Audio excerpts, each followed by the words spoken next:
ntimwihebure ntimuri mwenyene. Ubu igihugu twaravuze ko ari igihugu catwibarutse, igihugu kivyeyi, niyo leta vyeyi, igihugu kivyeyi. Wumve kuri mu muryango uri muhira, kandi ndabagutume mwese abantu bagendana ubumuga abanyegejwe bose tubanyegurure tuyashira habona. Yabwira isoni bashira habona, hanyuma twese duce dufatana mu nda tubafashe kumva yuko no ugendana ubumuga aja mu iterambere. Ni ikivugo giha ingufu zidasanzwe abagendana ubumuga, ko tuzi yuko nabo bashoboye gukora ibikorwa. Umuntu afise ubumuga arashobora guteza imbere n'abandi bahora bavuga ngo barishoboye.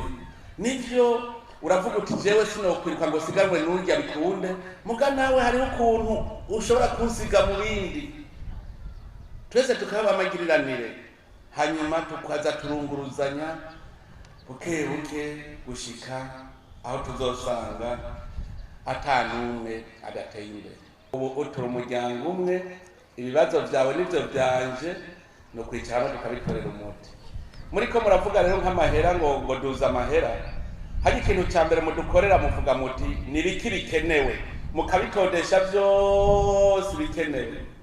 Yango umwe Abaserukira ariko aranyumviriza, mwebwe burya nimwe mufasha umushikiranganje wo gufatana mu nda kwerekana ibikenewe vyose. Tukavuga tuti urabona ntitwabishoborera rimwe vyose, uwo mwaka tuzokora ibi, uti iki kivi cegamwa, mu mwaka uza tuzoca dukora iki, mu mwaka ukurikira none tuzokora iminsi yose.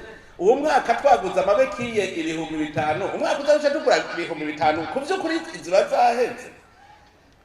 Tuza turavuga tuti twazanye amaproteze, uwo mwaka dugize iki niki, ico turacegamitse, uwukurikira naho tuzoca dukora iki, uwukurikira dukora iki. None rero mwebwe rero muserukira abandi, kovya mwicare hamwe mushikirize igitabo ciza cerekana umugambi wo gufata mu mugongo abatishoboye. Ega jewe abagenda mbere je sinavyita ngo abagendana ubumuga, abatishoboye. Jewe urabona ndashoboye kwitambukira, ndashobora kuja kurima, hariho umuntu atishoboye.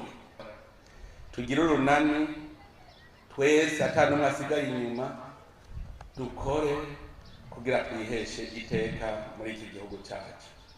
Ntagire uzosubira kwidodomba. Imana yaduhaye ibintu byinshi cyane turabibonye, hanyuma wateye imbere Imana ikamuhibakwe nasindukire aduze abandi, kuko ivyo ufise si wawe ni ivy'Imana.